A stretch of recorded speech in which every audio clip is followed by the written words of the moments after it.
Kesi ya uhaini inayomkabili mwenyekiti wa Chama cha Demokrasia na Maendeleo Chadema Tundu Lissu imeahirishwa hadi Juni 16, 2025. Kesi hiyo imeahirishwa na hakimu mkazi mfawidhi wa mahakama ya hakimu mkazi Kisutu Franco Kiswaga mara baada ya kusikiliza hoja za upande wa jamhuri na upande wa utetezi.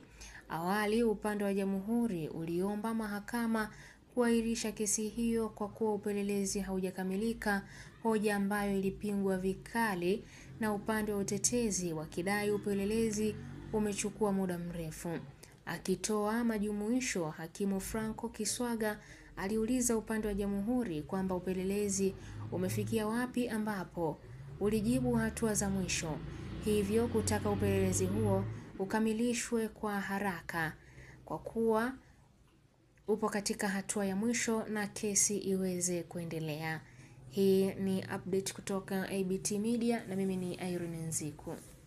Kama inasema, sheria inasema kwa sababu yoyote ile ya msingi ambayo itawekwa au itaandikwa kwenye mwenendo na mahakama inaona inafaa, inaweza kuahirisha shauri hili.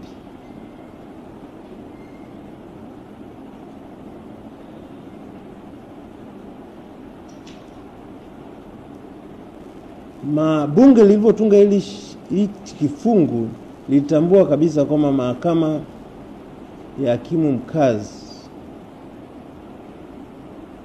au mahakama ya wilaya inapofanya inquiry haina mamlaka juu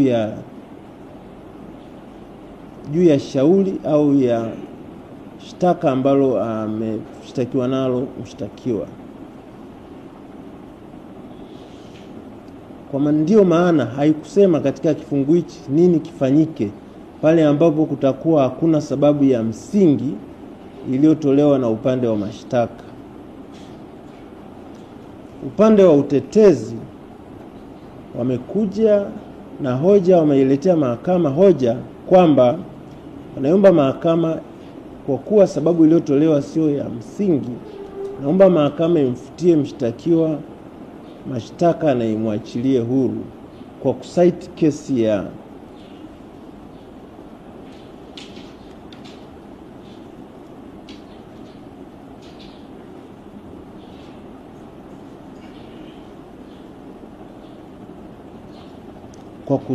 au kwa kuleta nukuu katika